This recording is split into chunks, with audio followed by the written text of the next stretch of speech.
When a lot of guys go shopping for an air compressor, they're under the understanding that the bigger the horsepower, the more power I'm going to have to run the tools that I need to run. And that is not necessarily correct. So today we're going to kind of talk about, what it takes in the horsepower and how it relates to the overall system. My name is Brad Kemp. I'm with Blue Nile Farm, and I'm going to kind of explain to you the theory behind horsepower and how it relates to getting the best compressor for the money. So let's assume that you have two air compressors that are actually the same, both 5 horse. And in the last video, I talked about CFM, cubic feet a minute, and that's what's produced by the pump and the motor.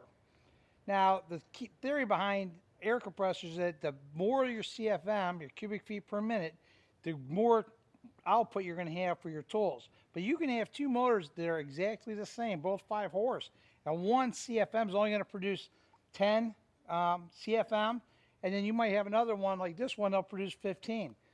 They're same horsepower, maybe the pumps are a little bit different, but just by horsepower alone, they're not the same, and they're not going to give you the same runtime that you're hoping for, thinking bigger is better. So a lot of times you might find a 5 horse and a 7.5 horse motor, and you're going to find out the CFM is relatively the same. So it all depends on the makeup of the machine, and that's the one thing you need to pay attention to when you buy is look at that horsepower and also look at that CFM, because together that's what works in harmony. And when they put these compressors together, they're packaging it between the motor, the pump, the tank, and the amount of CFM that each one produces. So that's one of the most important things you have to understand is don't always go by horsepower. So the main point I want to get across is this motor itself, this one here, it just happens to be 5 horse. It controls the pump. And that pump is what's going to create the amount of air, whether it's a single stage or a 2-stage.